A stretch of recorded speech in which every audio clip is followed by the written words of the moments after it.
Հասենք փառք մեր Տեր Հիսուս Քրիստոսին, օրհնյալ Տիրոջ Սուրբ անունը։ Քրիստոսով եղբայրներ, քույրեր, ուզում եմ տեսეთ Սուրբ գրքից Եբրայեցիս թղթից մի համարի շուրջ կիսվենք, խորհենք միասին տեսնենք այս խոսքերով Պողոս առաքյալը ուղղում է եւ տեսնենք ինչ ուզում այս խոսքերի մեջ Աստված եղբոր միջոցով ասի, որ ամեն մեկս հասկանանք այս խոսքերի այսպես խորը իմաստը գրված է 10-րդ գլխի մեջ Եբրայեցիս ուրեմն 35 համարում ուրեմն դեն մի գցեք ձեր վստահությունը որ մեծ վարձքի հատուցում ունի որովհետև համբերություն է պետք ձեզ որ Աստծո կամքը անելով խոստմունք ստանաք ասենք փառք Հիսուս Քրիստոսին որովհետև գրված է այս խոսքերի մեջ ասում ուրեմն դեն մեկ գցի ձեր վստահությունը եւ հետաքրքիր է ինչ վստահություն ունի մարդը Աստծո նկատմամբ որ կոչ հանում առաքյալ ասում այն վստահությունը դուք որ ունեք դեն մեկ գցի որովհետև մեծ վարձքի հատուցում ունի ուզում ենք կանգ առնենք այս խոսքերի վրա միասին տեսնենք ավելի խորը այսպես նայենք թե ինչի մասին է խոսում Տեսնում ենք այս իրավիճակների մեջ, այս վերջի օրերի մեջ իրոք շատերի համար մեծ նեղություններ ու դժվարություններ են։ Շատերի համար, այսպես ասենք, օրվա հացի խնդիր է դրված, որպեսզի մարդը կարողանա աշխատելով վաստակի հետ իր հացի խնդիրը, բայց վաստակելու հետ մեկտեղ նաև Աստված այսպիսի կոչ անում, ասում է դեն մեկ գցի այդ վստահությունը, որ դուք ունեք։ Ամեն ցանկացած մարդ, որ մի գործ անում է, սպասում է, որ իր արած գործի համար պիտի իրան փոխհատուցում տան, անկախ նրանից ինչ գործ է դա, մարմնական, ֆիզիկական, չգիտեմ կամ մի որևիցե ցանկացած գործի համար մարդը սպասում է իր արածի համար, նույնիսկ թեկուզ խոսքերով շնորհակալություն կլինի, բայց սպասում է, որ իր արած մի այսպես գործի համար ինքը հատուցում ստանա։ Շատ, ասենք, պատմություններ կա, այսպես լսել ենք նույնիսկ, երբ որ մարդկանցից ասում է, այսքան բանը արեցինք, մի հատ շնորհակալություն էլ չհայտնեցին։ Եվ մարդիկ նեղվում, այսպես վիրավորվում են, որ իրանց արածը չի գնահատվե։ Բայց Աստված ասում է, դուք ուրեմն դեն մի գցեք այդ վստահությունը, որովհետև եթե ինչ-որ մի բան ես անում եմ, Աստված իմ արածի համար ինձի պիտի փոխհատուցի։ Եվ հետաքրքիր է ինչ պիտի փոխհատուցի Տերը։ Ինչ հախոս տվե, որ մեր արածի համար Աստված մեզ պիտի փոխհատուցի, կամ ում է փոխհատուցում Աստված, և որովհետև ասում է ձեր արած գործը մեծ վարձքի է արժանի, բարեկամներ,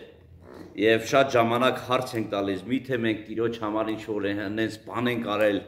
այնպիսի բան եմ արել, որ Աստված իմ արածը այսպես արժանացնի մի հատ, չգիտեմ, վարձքի, որ ես էլ հավատամ, ասեմ, գիտեք, դե ես Աստծո համար մի բան եմ արել Ինչ էլ որ անենք հասկանում ենք, որ շատ քիչ է, որովհետև Տերը մեզ համար իր կյանքն է դրել։ Աստված իր կյանքն է դրել եւ սրանից այն կողմ ինչ էլ որ դու անես, Տիրոջ արածի նույնիսկ այն փոքր են մասնիկների հետ չես կարող համեմատել։ Այսօր սրտանց իրոք փառք ենք տալիս Տիրոջը, որ մենք չվերջացանք, չսպառվեցինք սա Աստծո ողորմությունն է բարեկամներ, որ իրոք Տերը պահեց մինչև այս ժամը։ Երբ որ գալիս է նեղությունը, մարդը կայնում է մի հատ այսպես ընտրության առջև, մի հատ վիճակի առաջ, գնա ես նեղության ընդառաջ, թե չգնա։ Գրված է Սուրբ գրքի մեջ, որ ասում է ձեզ պետք է մեծ նեղություններով երկնքի արքայությունը մտնեք։ Եվ երբ որ գալիս է նեղությունը, ես պատրաստ եմ գնամ ընդառաջ այս նեղությանը, թե չէ։ Ուզում եմ ես նեղություն կրել, թե չեմ ուզում նեղություն կրել։ Եվ երբ է այսպես Աստծո փառավոր զորությունը հայտնվում մարդու կյանքի մեջ, Սուրբ գրքի մեջ մի քանի պատմություններ կան, մենք գիտենք այս պատմությունները, բայց ուզում եմ եւս մեկ անգամ հիշեցնել այս պատմությունները։ Երբ որ Դանիել մարգարեն այսպես թագավորը որոշում կայացեց, որ պիտի Դանիելին այսպես առուսների գուբի մեջը գցել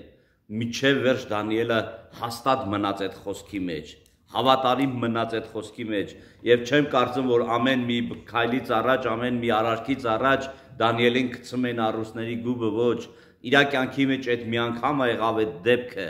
իր կյանքի մեջ այդ մի անգամ եղավ այդ պատմությունը բայց ինքը հավատարիմ եւ հաստատ մնաց այսօր մեր կյանքերի մեջ շատ դժվարություններ ու նեղություններ կարան գան բայց ամեն փորձության մեջ, ամեն նեղության մեջ, երբ որ դու Տիրոջ խոսքի մեջ հաստատ ես մտնում, երբ որ մնում ես Քրիստոսի խոսքին հիմնված, հավատում ես, որ այո, այդ խոսքը, որ Տերը ասել է, այն վստահությունը, որ դու ունես այդ խոսքի հիման վրա, երբ որ քո մեջ հավատք է այսպես զորանում, Տիրոջ խոսքի ասածի վրա հավատքը քո մեջ բարձրանում է, զորանում, մեծանում է այն ժամանակ Աստծո զորությունը քո կյանքի մեջ այսպես տեսանելի կերպով երևում է, նույնիսկ առյուծների բերան է փակում, նույնիսկ թշնամիների շատ աչքեր է փակում, որպեսզի այն վստահությունը, որ դու ունես Քրիստոսի խոսքի վրա, քո կյանքի մեջ այդ խոսքը չցածրանա, ասենք փառք Հիսուս Քրիստոսին, այո, մեր Տերը ունի խոսքեր, ունի զորավոր խոսքեր, որ ամեն մեկիս համար ուղված այսպես, որ նեղության մեջ ամեն մեկս այս խոսքերին ապավինենք, ամեն մեկս այս խոսքերին վստահենք, որ ուրեմն այսպես հասկանանք մենք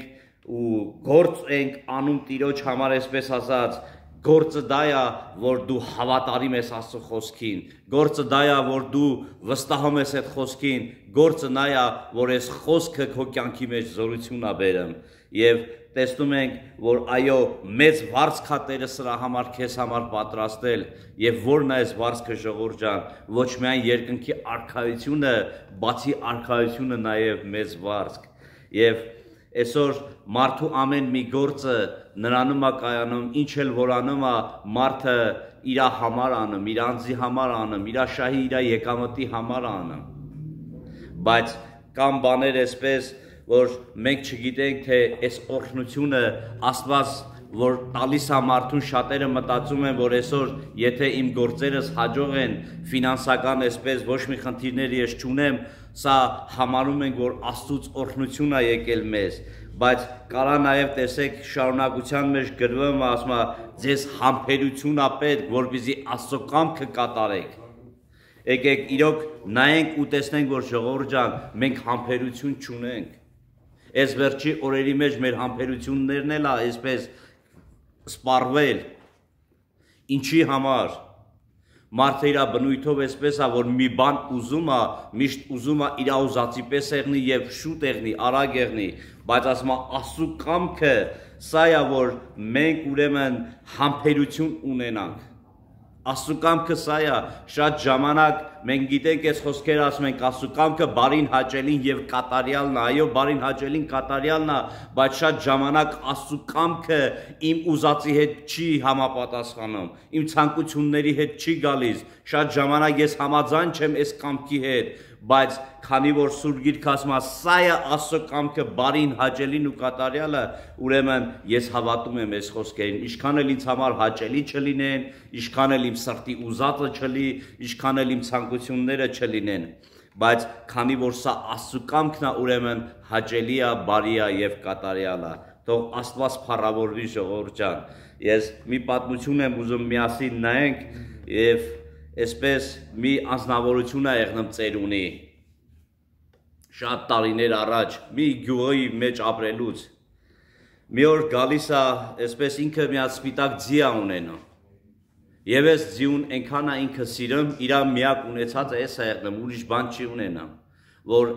մեզ համար այսպես նայում ենք ասում ենք դե ինչա ձի է բայց այս մարդը այս ձիու հետ ամեն օր ժամանակ անցկացնում Ես ձիու հետ է քնում ու վեր կենեմ, այն մի կտոր հացը իրա հետ է կիսում, և եղնում է այնպես, որ ես ձին այսպես արածելուս է եղնում, մեկ էլ այդ երկրի թագավորը այսպես անցնելուց աշկ ընկնում է սպիտակ ձիուն, և այս մարդու, այս թագավորի դուրը գալիս է այս ձին, և ասում է, ես ում ձին է, ես ուզում եմ առնեմ, և վերջապես ասում եմ, որ այս ծերունու ձին է, և երբ որ բերում են ծերուկին, ասում է, այս ձիդ վաճառի ես պիտի առնեմ, այս մարդը այսպես շատ տխրում է, լաց է եղնում թագավորի առաջին, ասում է, դու թագավոր ես, դու կարող ես ուրիշ ձի առնես, սա քեզ համար միգուցե ձի է, բայց ինձ համար սա ձի չի, սա իմ ամբողջ այսպես իմ ունեցվածքն է, իմ ամբողջ, ես ամեն ինչս դրել եմ ինձ համար ընկեր է դառել ինքը։ Եվ այս թագավորը լսելով այսպես իր խիղճը տանջում ասում է, ես կարամ ուրիշ ձի առնեմ։ Եվ այսպես չի ծվաճառում։ Ինչքան էլ այս թագավորը շատ ահամոզում այս ծերունուն, ասում է քեզ շատ փող կտամ, վերջապես տեսնում է, որ համար այսպես ծերուկը չի վաճառում, թողնում գնում է։ Եվ գյուղացիները, երբ որ հեռանում են, այսպես մոտենում են ծերունուն, ասում են. Ինչ արեցիր, տեսնում ես ինչ առաջարկ էր եկել, հազիվ ինչ գումար էլ ասեիր, շահեկան քեզ համար թագավորը պատրաստ էր տալու։ Այս օրհնությունը դու քո ձեռքից բաց թողեցիր, ես ինչ արեցիր, բայց ծերունին այսպես խելոք պատասխանում ասում է, չգիտես սա օրհնություն է, թե չարիք է։ Դու չես կարող ասես աշկի երևույթով ասում է մի դատի, որովհետև չգիտես սա իրոք օրհնություն է, թե օրհնություն չի։ Եվ անցնում է մի քանի ժամանակ, այս ձին հանկարծ կորչում է։ Առավոտը արթնանում են եւ տեսնում են գոմում չի, այս ծերունին շատ է, այսպես տխրում։ Ման է գալիս, բայց չի գտնում։ Նորից այս գյուղացիները ծերունուն ասում են, այ տեսար, ծախած կլներ, կպրստեիր հմի ես դարդից, ձիտ գդաս կորավ, հմի ինչ պիտի անես։ Այ իրոք, որ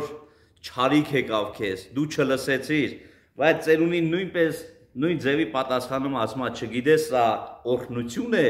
թե չգիտես, չես կարող ասես, թե չարիք է, այդպես մեկ ասի ասում է։ Բայց տեսնում ենք մի քանի օր հետո այս ձին իր հետ մի քանի այսպես ուրիշ ձիեր ա բերում։ Եվ նորից այս գյուղացիները հավաքում են, ասում են, այ, այս ծերուկը մի բան գիտեր, ուրեմն տեսնում ես, ինչ օրհնություն էր այս ձին կորավ, բայց մի քանի օր հետո նորից մի քանի ձիեր բերեց իր հետ։ Եվ այս ծերուկի տղան այսպես վարժեցնում է այս ձիերին։ Եվ մի որոշ ժամանակ անց այնպես եղնում, որ այս ձիերից մեկի վրից ընկնում է ու այս ոտը կոտրում է այս տղեն։ Նորից այս մարդիկ, այ ծերուկ ջան, վախտին կծախեիր, կպրսնեիր, այս ձին, այս դարդից կպրսնեիր, հմել տաղուտ ոտը չէր կոտրի։ Նույն ձևի ծերունի պատասխանում ասում է, այդպես մեկ ասի, որովհետև իրոք չգիտեք սա օրհնություն է, թե օրհնություն չի։ Եվ երբ որ մենք այսպես նայենք, մտածենք, ասենք, ինչ օրհնության մասին է, չէ՞ խոսքը։ Մարդ ընկել է, քիչ չի ձիուց ոտը կոտրել է, հիմի էլ ծերուկը ասում է, սա օրհնություն է։ Բայց տեսնում ենք, ասում է մի որոշ ժամանակ այս երկրի մեջ պատերազմ է սկսում։ Եվ այս գյուղի բոլոր տղամարդկանց, երիտասարդներին, բոլորին տանում են այսպես կռվի դաշտ։ Բայց այս ծերուկի տղային չեն տանում, քանի որ ինքը այսպես ոտը կոտրած, չոլախ, զորով ման է գալիս։ Այն ժամանակ գալիս մարդիկ եւ ասում են, իրոք, թեև քո տղան ոտը կոտրած, չոլախ այսպես ման է գալիս, բայց քո կողքին է, իրոք այս ամենը օրհնություն է։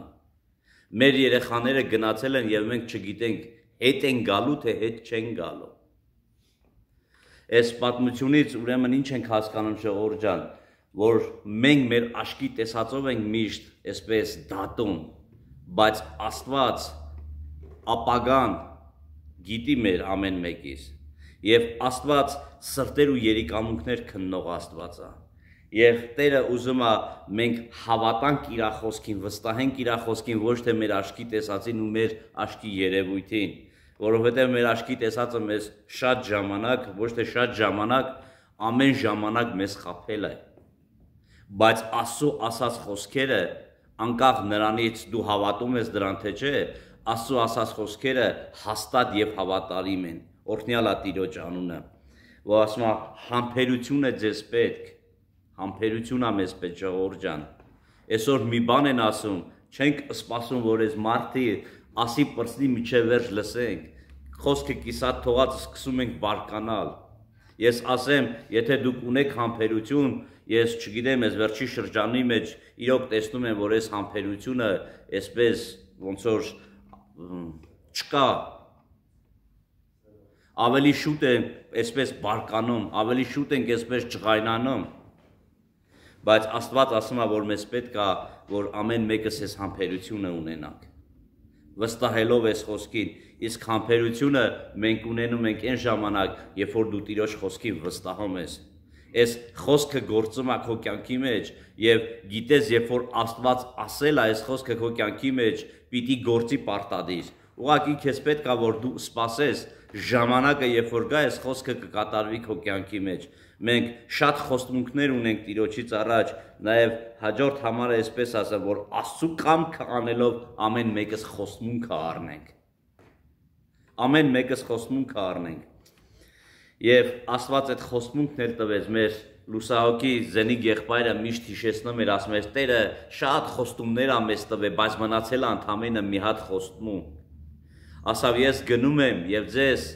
որբ չեմ թողնի այսպես, կգամ ես ձեր հետևից, կգամ ձեր հետևից։ Աստված իր ամեն խոստմունքը կատարել է, մնացել է այս մի խոստմունքը ժողովուրդ ջան, որ գա իր սուրբերի հետևից։ Մեր Քրիստոսը, այո, եկել են այս ժամանակները, մենք տեսնում ենք, որ Տերը գալու է իրեն հավատացող, իրեն վստահող եւ իրեն սպասող սուրբերի հետևից է գալու։ Ուղղակի պետք է մեզ համբերություն, որ ամեն մեկս այս համբերությամբ զինվենք, որ մեր վրա առնենք Տիրոջ սպառազինությունը, մեր վրա առնենք Տիրոջ զենքերը, այն հավատքի վահանը, այն խաղաղության ավետարանի կոշիկները, այն զենքերն ու զրահները, որպեսզի կարողանանք պաշտպանվենք մեր աներևույթ թշնամու հարձակած նետերից, որ ամեն մեկս չվնասվենք եւ տեսնում ենք, թեև թշնամին աներևույթ է, մենք չենք տեսնում, որ կողմից կարայինքը հարձակվի, բայց նրա գործերին ծանոթ ենք ժողովուրդ ջան, նրա արած գործից մենք հասկանում ենք, թե սա ում ձեռագիրն է։ Ինչպես ես հիշում եմ, ես վերջերս մի հատ ազնվորություն կար, ինքը այդ մասնագետն էր, ցույց էին տալիս, ինքը չէր տեսնում, ով է, նամակ են գրում այսպես, բառեր նախադասություններ են գրում, ինքը երբ որ նայում էր այս գրած ձեռագիրը, ասում էր տղամարդ է գրողը, թե կիր է գրողը, մոտավորապես ինչ տարիքի անձնավորություն է այս գրողը։ Թեև ինքը չէր տեսել, բայց ինքը գիտեր, այսօր նույնպես Աստված իր զավակներին հասկացնում է, իր խոսքերով, հորդորներով, այս ամեն ինչով հասկացնում է, թեև թշնամին աներևույթ է, բայց մենք նրա ձեռագիրը ճանաչում ենք ժողովուրդ ջան, մեզ պետք չի թուլանալ, մանավանդ այս վերջի ժամանակի մեջ, որովհետև չգիտենք որ կողմից կարող է հարձակումը լինի։ Ուրեմն թող Աստված օգնի մեզ, որպեսզի ամեն մեկը զորանանք Քրիստոսով, որպեսզի կարողանանք այս նեղությունների մեջ, այս դժվարությունների մեջ ունենանք համբերություն, ունենանք այսպես սպառազինություն մեզ վրա, որպեսզի այս կրակոտ նետերը կարողանանք հանգցնել։ Մի հատ փոքր նեղություն է գալիս եւ մարդը խառնվում է իրար։ Եթե այս փոքր նեղության մեջ հավատարիմ չեղանք ժողովուրդ ջան, այն մեծ նեղության մեջ հույս չունենաս, ես հույս չունենամ, եթե այս փոքր նեղության մեջ ես չեմ կարող հաստատ ու հավատարիմ մնամ Տիրոջ խոսքի մեջ, ես հույս չունենամ, որ այն մեծ նեղությունների մեջ ինչ սպասեմ, որ ես հավատարիմ պիտի մնամ, թեզ բան չկա ժողովուրդ ջան։ Եթե փոքրի մեջ հավատարիմ չես, փոքրի մեջ դու հաստատ չես, մեծի մեջ չես կարող հաստատ ու հավատարիմ մնաս։ Ուրեմն եկեք միասին այս բաների մասին մտածենք եւ իրոք ամեն մեկս միտք առնենք, որ Աստծո խոսքը մեր կյանքի մեջ, որ ամեն մեկս հավատացել ենք ու վստահել ենք այդ խոսքին, հավատալով ու վստահելով ենք եկել ժողովուրդ ջան, դարձել Տիրոջը, վստահել ենք այդ խոսքին, դրա համար էլ թողել ենք աշխարհը եւ եկեք ուրեմն այս վստահությունը մեր կյանքի մեջ թող չմարի, այլ ընդհակառակը ավելի բարձրանա այս նեղությունների, այս դժվարությունների մեջ։ Ամեն։